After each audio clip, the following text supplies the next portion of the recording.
The modern BMX bike, comprised of carbon fiber, special alloys, just made for speed. The best part? Races are only 45 seconds. What?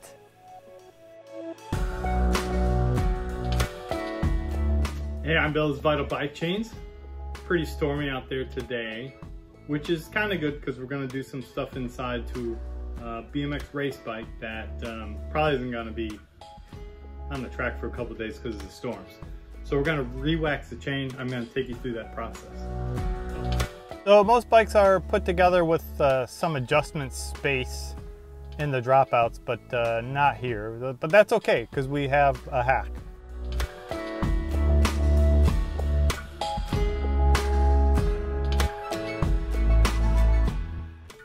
And so now we've freed it up so we can pop that chain off.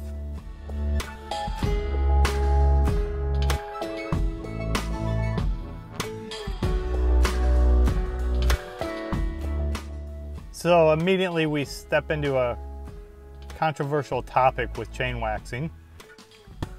I do like to wax the master links, but not everybody does. To me, it's just easier. I take a little piece of wire and I just tether that master link onto the chain. I mean, if you're only doing like your chain, one chain, you're probably not going to lose track of that master link in your chain. But if you're doing 10 chains, well, then maybe it's a good idea. And then I just pop that chain into a pot of water. And then, well, you can boil it first, but I rather just put it in the cold water and then boil it. I do have this little portable burner that I use for something else, but it works perfect for this, and it keeps me out of the kitchen, away from Mrs. Vital Bike Chain and Vital Bike Chain Jr. It cost me $14.99 and I picked it up at my local grocery store called Publix.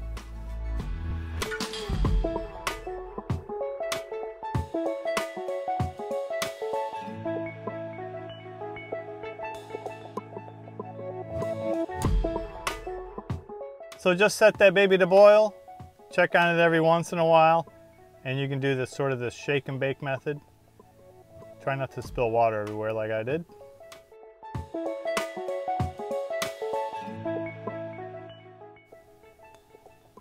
So then I take a piece of wire and I hook this chain and drop it into the wax pot.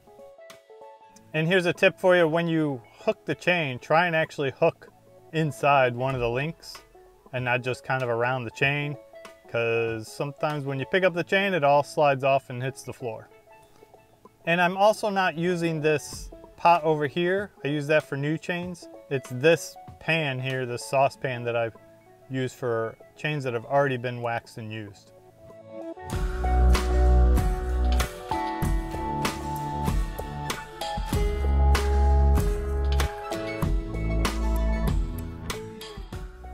So just give the saucepans a switcheroo here and bring this thing up to temperature. Really, you just need to be up to temperature long enough to kind of get the chain to the same melting point as the wax.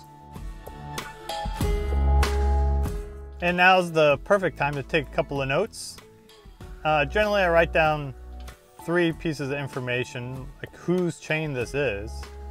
And then I also check the wear before I start doing the work.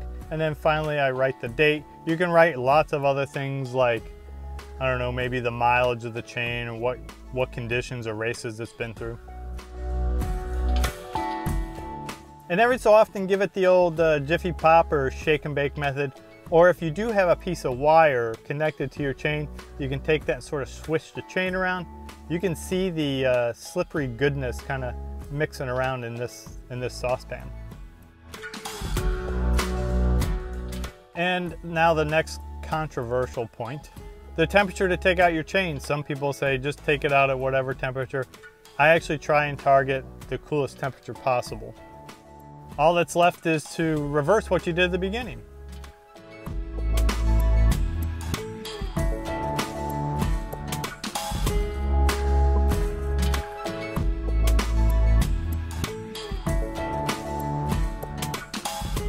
All right, so BMX race bikes should never be on mountain bike trails. But if you do, you're gonna have to rewax your chain more often than if you were to just BMX racetrack your BMX race bike.